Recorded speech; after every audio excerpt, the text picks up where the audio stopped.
Hi friends, welcome back to my channel. ನಾನಿವತ್ತು C section delivery ಆದ ನಂತರ ಯಾವ ಪೊಸಿಷನಲ್ಲಿ ಮಲ್ಕೋಬೇಕು ಅನ್ನೋದ್ರ ಬಗ್ಗೆ ವಿಡಿಯೋ ಮಾಡ್ತಿದ್ದೀನಿ.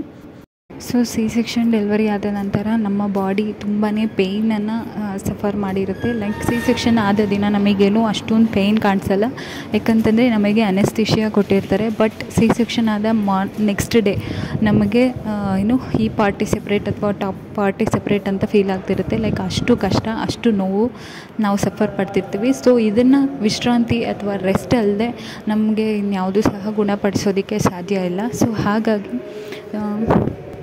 ಹಾಗಾಗಿ ಬಾಣಂತನದ ಟೈಮಲ್ಲಿ ಎಸ್ಪೆಷಲಿ ನಿದ್ರೆ ಅನ್ನೋದು ತುಂಬಾ ಇಂಪಾರ್ಟೆಂಟ್ ಆಗುತ್ತೆ. ಸೊ ನಾವು ಯಾವ ಪೊಸಿಷನಲ್ಲಿ ಸಿ ಸೆಕ್ಷನ್ ಡೆಲಿವರಿ ಆದ ನಂತರ ಮಲ್ಕೊಬಹುದು ಅಂತ ನೋಡೋದಾದರೆ, ಸಿ ಸೆಕ್ಷನ್ ಆದವರು ಬಲಭಾಗದಲ್ಲಿ ಮಲ್ಕೊಳೋದ್ರಿಂದಾಗಿ ನಮಗೆ ಸಿ ಸೆಕ್ಷನ್ ಪಾರ್ಟ್ ತುಂಬ ಹೆಚ್ಚು ಆಪರೇಷನ್ ಆಗೋದು ಲೆಫ್ಟ್ ಸೈಡ್ ಪಾರ್ಟ್ ಆಗಿ. ಸೊ ಹಾಗಾಗಿ ಎಡಭಾಗದಲ್ಲಿ ಶಸ್ತ್ರಚಿಕಿತ್ಸೆ ಅಂದರೆ ಆಪರೇಷನ್ ಆಗಿರುತ್ತೆ. ಹಾಗಾಗಿ ಸ್ಟಿಚಸ್ ಎಲ್ಲ ಹಾಕಿರ್ತಾರೆ. ಸೊ ಆ ಭಾಗದಲ್ಲಿ ಹೆಚ್ಚು ಪ್ರೆಷರ್ ಬೀಳಬಾರ್ದು ಅಥವಾ ಅದಕ್ಕೆ ಒತ್ತಡ ಆಗಬಾರ್ದು. ಸೊ ಹಾಗಾಗಿ ನೀವು ಹೆಚ್ಚಾಗಿ ಬಲಗಡೆ ಭಾಗಕ್ಕೆ ತಿರ್ಕೊಂಡು ಮಲ್ಕೊಬೇಕಾಗತ್ತೆ. ಸೊ ಹೀಗೆ ಬಲಭಾಗದಲ್ಲಿ ತಿರುಗಿ ಮಲಗೋದ್ರಿಂದಾಗಿ ನಿಮಗೆ ಸಿ ಸೆಕ್ಷನ್ ಅಥವಾ ನಿಮ್ಮ ಆಪ್ರೇಷನ್ ಆಗಿರೋ ಭಾಗದ ಮೇಲೆ ಯಾವುದೇ ಒಂದು ಒತ್ತಡ ಬೀಳುವುದಿಲ್ಲ. ಹಾಗೆಯೇ ಅದು ಕ್ಯೂರ್ ಆಗೋದಕ್ಕೆ, ನಿಮಗೆ ರೆಸ್ಟ್ ಮಾಡೋದಕ್ಕೆ ಅಥವಾ ನಿಮಗೆ ಆರಾಮಾಗಿ ನಿದ್ದೆ ಮಾಡೋದಕ್ಕೆ ಇದು ಹೆಲ್ಪ್ ಆಗುತ್ತೆ. ಆದಷ್ಟು ನೀವು ಬಲಭಾಗಕ್ಕೆ ತಿರುಗಿ ಮಲ್ಕೊಳ್ಬೇಕಾಗತ್ತೆ. ಹಾಗೆಯೇ ಸಿ ಸೆಕ್ಷನ್ ಆದಮೇಲೆ ನಿದ್ದೆ ಅನ್ನೋದು ತುಂಬ ಇಂಪಾರ್ಟೆಂಟು ಬಾಡಿಗೆ. ಬಟ್ ತುಂಬ ನಿದ್ದೆ ಮಾಡೋಕ್ಕೆ ಸಾಧ್ಯ ಆಗೋದಿಲ್ಲ, ಯಾಕಂತಂದರೆ ಪೇಯ್ನ್ ಹಾಗೆ ಇರುತ್ತೆ ಹೊಟ್ಟೆಯ ಭಾಗದಲ್ಲಿ, ಏಕೆಂದರೆ ನಮಗೆ ಆಪ್ರೇಷನ್ಸ್ ಆಗಿರುತ್ತೆ. ಸೊ ಹಾಗಾಗಿ ನಮ್ಮ ಸ್ಕಿನ್ ಪೇಯ್ನ್ ಇರುತ್ತೆ, ಬಾಡಿ ಪೇಯ್ನ್ ಇರುತ್ತೆ. ಸೊ ಹಾಗಾಗಿ ಪ್ರೆಗ್ನೆನ್ಸಿಯಲ್ಲಿ ಏನೇನು ನಡೆದಿರುತ್ತೋ ಅದೆಲ್ಲನೂ ಈಗ ಹಿಮ್ಮುಖವಾಗಿ ನಡೀತಿರುತ್ತೆ. ಅದಕ್ಕೆ ಆಪೋಸಿಟಾಗಿ ಎಲ್ಲನೂ ನಾವು ಫೇಸ್ ಮಾಡಬೇಕಾಗುತ್ತೆ. ಯಾವುದೇ ಪೇಯ್ನ್ ಆದರೂ ಸಹ ಅದರ ಜೊತೆಗೆ ನಾವು ಮಗುವಿನ ಆರೈಕೆಯೂ ಸಹ ಮಾಡಬೇಕಾಗುತ್ತೆ. ಹಾಗಂತ ನಾವು ಮಗುವಿನ ಆರೈಕೆ ಜೊತೆಗೆ ನಮ್ಮ ಆರೈಕೆಯೂ ಈ ಟೈಮಲ್ಲಿ ತುಂಬಾ ಇಂಪಾರ್ಟೆಂಟ್ ಆಗುತ್ತೆ.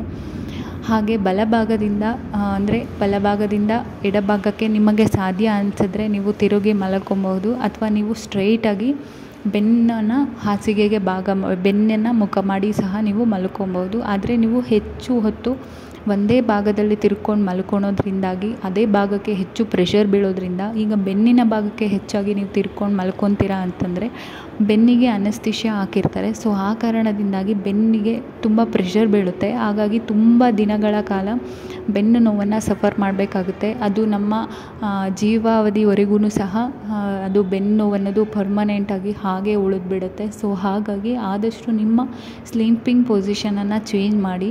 ಲೈಕ್ ಬಲಭಾಗದಲ್ಲಿ ಮಲಗಿದ್ದೀರಾ ಒಂದು ಹಾಫ್ ಆನ್ ಅವರ್ ಅಥವಾ 1 ಅವರ್ ಅಂತ ಅಂದರೆ ನೀವು ಸ್ಟ್ರೇಟಾಗಿ ಮಲ್ಕೊಂಡು ಸ್ವಲ್ಪ ರೆಸ್ಟ್ ಮಾಡಿ. ಇದರಿಂದಾಗಿಯೂ ಸಹ ನಿಮ್ಮ ಪೊಸಿಷನ್ ಚೇಂಜ್ ಆಗೋದ್ರಿಂದಾಗಿಯೂ ಸಹ ನಿಮ್ಮ ಬ್ಲಡ್ ಸರ್ಕ್ಯುಲೇಷನ್, ನಿಮ್ಮ ಬಾಡಿಯಲ್ಲಿರುವಂಥ ಬ್ಲಡ್ ಸರ್ಕ್ಯುಲೇಷನ್ ಚೆನ್ನಾಗಾಗುತ್ತೆ. ಹಾಗೆ ಸಿ ಸೆಕ್ಷನ್ ಸ್ಕಾರ್ ಬೇಗ ವಾಸಿ ಆಗೋದಕ್ಕೆ ಹೆಲ್ಪ್ ಆಗುತ್ತೆ. ಮತ್ತು ಯಾವುದೇ ಕಾರಣಕ್ಕೂ ಹಾಸಿಗೆಗೆ ಮುಖ ಮಾಡಿ, ಅಂದರೆ ಬಾರ್ಲು ಮಲ್ಕೊಬೇಡಿ. ಯಾಕಂತಂದರೆ ಸಿ ಸೆಕ್ಷನ್ ಆಗಿದೆ ಅಂದರೆ ಆಲ್ಮೋಸ್ಟ್ ಯಾರೂ ಆ ಥರ ಮಾಡೋದಿಲ್ಲ. ಬಟ್ ನಿಮಗೆ ಕೆಲವೊಬ್ಬರಿಗೆ ಈ ಥರ ಬಾರ್ಲು ಮಲಗಿನೂ ಅಭ್ಯಾಸ ಇರುತ್ತೆ.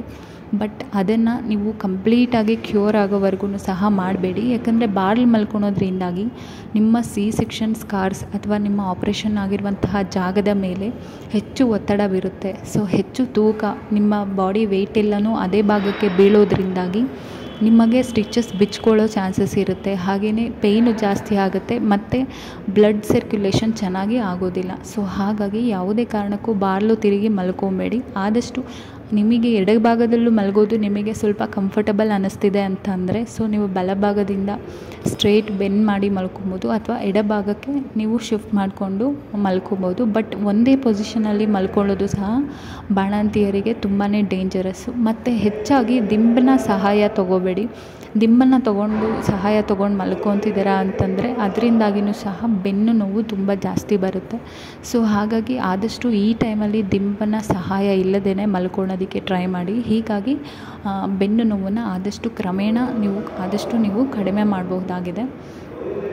ಬಟ್ ಸಿ ಸೆಕ್ಷನ್ ಆದವರಿಗೆ ಮಗುವಿನ ಆರೈಕೆ ಜೊತೆಗೆ ನಿಮ್ಮ ಆರೈಕೆಯೂ ತುಂಬಾ ಇಂಪಾರ್ಟೆಂಟು.